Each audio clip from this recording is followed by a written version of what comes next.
പറഞ്ഞ പോലെ തന്നെ എൻ്റെ ഒരു ഡ്രീം പ്രോജക്റ്റ് ആണ്. എൻ്റെ മാത്രമല്ല, ഞാനൊരു 100-something ക്രൂവിൻ്റെ ഒരു 30-35 ഡേയ്സിനാണ് എല്ലാവരും ഒരുമിച്ചൊരു കുടുംബം പോലെ നിന്നുണ്ടാക്കിയ ഒരു എൻജോയ് ചെയ്തുണ്ടാക്കിയ ഒരു മൂവിയാണ് ജൂനിയേഴ്സ് ജേർണി. ഇതെൻ്റെ ആദ്യത്തെ മൂവിയാണ്. ഇനിയും ഹോപ്പ്ഫുള്ളി ഉണ്ടാകട്ടെ. So yeah, okay. പിന്നെ നായകൻ കഴിഞ്ഞാൽ പിന്നെ നേരെ നമ്മൾ നായിക നമുക്ക് കുടുംബ സദസ്സുകൾക്ക് ഏറ്റവും പ്രിയങ്കരിയാണ്. മീനാക്ഷിയെ സംബന്ധിച്ചിടത്തോളം അതിനുശേഷം ഒരുപാട് പടങ്ങളിൽ ഇങ്ങനെ അല്ലേ നായിക സ്വപ്നം എത്രത്തോളം ഈ സിനിമയിൽ ക്യാരക്ടർ ബേസ് ആയിട്ടുള്ള എന്താണ് ഇതിനെ കുറിച്ച് പറയാനുള്ളത്? അയ്യോ, അതിനൊരു നായിക സ്വപ്നമൊന്നും അല്ല ഈ സിനിമയിൽ നിങ്ങൾ കാണാൻ പോകുന്നത്. നല്ലൊരു കഥയുള്ളൊരു സിനിമയാണ്. ഇതിൽ ഒരുപാട് നല്ല നല്ല ക്യാരക്ടേഴ്സ് ഉണ്ട്. ആ കൂട്ടത്തിൽ ഒരാളാണ് ഞാൻ. ഒരുപാട് ജൂനിയേഴ്സ് ജേർണി എന്നുള്ള പേര് പോലെ തന്നെ ഒരുപാട് ആ ഒരു ഏജിലുള്ള ഈ ഒരു പിയർ ഗ്രൂപ്പിലുള്ള ഒരാൾക്കാരെയാണ്, ഒരു കൂട്ടം ആൾക്കാരെയാണ് നമ്മൾ മേജർ ടൈമും സിനിമയിൽ കാണാൻ പോകുന്നത്. പക്ഷേ അതിനോടൊപ്പം തന്നെ ഒരുപാട് പ്രാധാന്യമുള്ള പല ക്യാരക്ടേഴ്സും നമ്മളൊക്കെ ലെജൻഡറി ആയിട്ട് കാണുന്ന സാറിനെ പോലെയൊക്കെയുള്ള ഒരുപാട് ക്യാരക്ടേഴ്സ് ഇതിൽ വേറെയും ഉണ്ട്.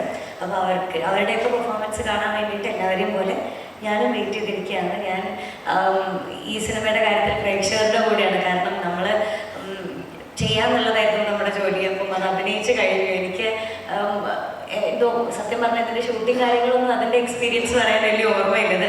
കുറച്ച് നാളായി നമ്മൾ ഷൂട്ട് ചെയ്തിട്ട്. ഷൂട്ടിംഗ് സമയമൊക്കെ വളരെ എൻജോയ് ചെയ്ത് ഷൂട്ട് ചെയ്തതാണ്. അതുപോലത്തെ ഒരാളായിട്ട് നിന്ന് അങ്ങനെ നമ്മളോട് ചേർന്ന് നിൽക്കുന്ന ഒരാളാണ്. അതുകൊണ്ട് ഈ സിനിമ ചെയ്യാനായിട്ട് നമുക്ക് ഒട്ടും ഒരു സ്ട്രെയിൻ ഉണ്ടായിരുന്നില്ല. പിന്നെ എന്നെ സംബന്ധിച്ചിടത്തോളം ഞാൻ ഒരുപാട് സിനിമകളൊന്നും ചെയ്തിട്ടില്ല. അപ്പോൾ ഞാൻ ആ സെറ്റിൽ ചെല്ലുമ്പം ഞാൻ ഇവിടെ ഒരു ചാനലിൽ ഒരു കോമഡി ഷോയ്ക്ക് ഒരുപാട് പരിചയമുള്ള ആളുകളുടെ ഇടയിലേക്ക് ചെല്ലുന്ന പോലെ തന്നെയായിരുന്നു ആദ്യത്തെ ദിവസം. കാരണം അത്രയ്ക്കും നമുക്ക് ഒരു ഹാപ്പി ആയിട്ടുള്ളൊരു കുറച്ച് ദിവസങ്ങളായിരുന്നു. അപ്പം എന്തായാലും എല്ലാവരും പറഞ്ഞ പോലെ തന്നെ ഒരുപാട് ഇപ്പോൾ സുനിലേട്ടൻ, വിജയരാഘവൻ, ഒരുപാട് പ്രഗത്ഭരായിട്ടുള്ള ആർട്ടിസ്റ്റുകളുടെ കൂടെ ഞങ്ങൾക്കും വർക്ക് ചെയ്യാൻ പറ്റിയതും ഒരു ഭാഗ്യമായിട്ട് കരുതുന്നു. എല്ലാവരും പോലെ ഞാനും വെയിറ്റിംഗ് ആണ് സിനിമ കാണാനായിട്ട്. അതുപോലെ തന്നെ ഇവിടെ വന്ന് ഇങ്ങനെ നമ്മുടെ ഇത്ര പേരാണ് നമ്മുടെ ഇൻ്റർവ്യൂ, നമ്മുടെ മാധ്യമങ്ങളാണ് വന്നിരിക്കുന്നത്. അപ്പോൾ എല്ലാവർക്കും നന്ദി പറയുന്നു. അതുപോലെ തന്നെ നിങ്ങളാണ് ശരിക്കും ഒരു സിനിമ കണ്ടിറങ്ങുമ്പോഴത്തേക്ക് ഇപ്പം റിവ്യൂ കണ്ടിട്ടാണ് ആളുകൾ പോകുന്നത്. അപ്പം നിങ്ങൾ ഭയങ്കരമായിട്ട് പ്രേക്ഷകർക്ക് ഭയങ്കരമായിട്ട് സ്വാധീനം കൊടുക്കുന്നുണ്ട് നിങ്ങളപ്പം. നല്ല സിനിമയാവട്ടെ, ഞങ്ങളെപ്പോലുള്ളവരൊക്കെ ശ്രദ്ധിക്കപ്പെടട്ടെ, ഇനി ഞങ്ങൾക്ക് നല്ല അവസരങ്ങൾ വരട്ടെ, സുല്ലേട്ടൻ ഇതുപോലെ ഒരുപാട് സിനിമകൾ എടുക്കാൻ പറ്റട്ടെ. അപ്പോൾ എല്ലാവിധ ആശംസകളും. Thank you.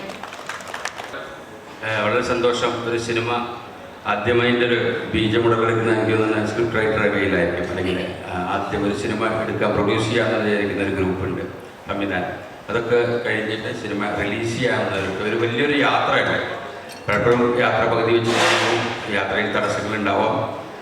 അങ്ങനെ ഒരു പൂർത്തീകരിക്കുന്ന യാത്രകളുണ്ട്. അങ്ങനെ പൂർത്തീകരിക്കുന്ന ഒരു യാത്ര ആ സിനിമയുടെ ഒപ്പം യാത്ര ചെയ്ത ഒരാളെന്ന് എനിക്ക് വളരെ സന്തോഷം തരുന്നൊരു നിമിഷമാണ്. എല്ലാ സിനിമകളും അവസാനിച്ച് റിലീസായിട്ടാവുമ്പോൾ അതിൽ പങ്കെടുത്ത ഒരാളെന്ന് എനിക്ക് സന്തോഷമുണ്ടാവും. അതുപോലത്തെ ഒരു സന്തോഷമാണ്.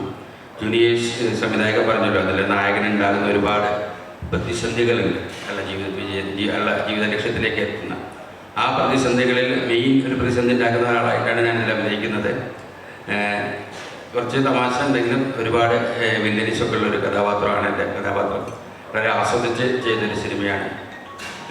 എന്തായാലും ചെറിയ സിനിമകൾക്കാണെങ്കിലും ഇപ്പോൾ സിനിമയുടെ ഒരു വലിയൊരു പോസിറ്റീവ് സൈഡ് എന്ന് പറഞ്ഞപ്പോൾ ഇന്ന കാലത്ത് സിനിമ സ്റ്റാറുകളോ അല്ലെങ്കിൽ അഭിനേതാക്കളോ ഉപരിയായിട്ട് അതിൻ്റെ ഒരു കണ്ടന്റ് വൈസ് ഒരുപാട് സ്വീകാര്യത കിട്ടുന്നൊരു സമയമാണിത്. അപ്പോൾ അത്തരത്തിലുള്ള ഒരു കണ്ടന്റുള്ളൊരു സിനിമയാണ്.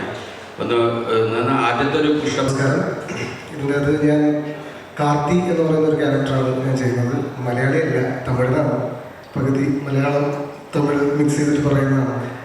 പിന്നെ ഇതിലേക്ക് വരുന്നത് സുനിലേട്ടനെ വിളിച്ചിട്ട് ആണ് ഇതിൽ അഭിനയിക്കാൻ വരുന്നത്. എല്ലാവരും പറഞ്ഞ പോലെ ഒരു ഫാമിലി തന്നെയായിരുന്നു ഈ സിനിമയിൽ. ഞാൻ 14 ദിവസം 15 ദിവസം ഷൂട്ടുണ്ടായിരുന്നു. അപ്പോൾ ഞാൻ വളരെ എൻജോയ് ചെയ്ത്. പിന്നെ എനിക്കാണ് ഈ പടത്തിൽ ഏറ്റവും കൂടുതൽ മാസ് സീൻസ് ഉള്ളത്.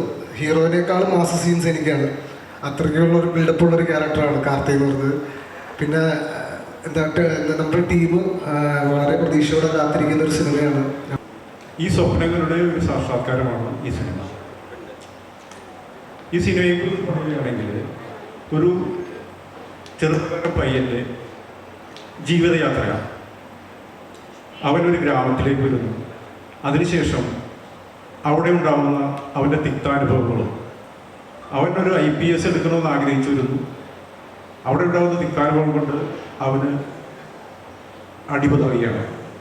ആ സമയം അവൻ്റെ കൂടെയുള്ള ആ നാട്ടിലുള്ള ചെറുപ്പക്കാർ ഒപ്പം കൂടുകയും സ്നേഹം, സൗഹൃദം എന്ന് പറയുന്നത് ഒരു അപകടം വരുമ്പോൾ ഒളിച്ചോടാനുള്ളതല്ല, മറിച്ച് ഒപ്പം കൂടെ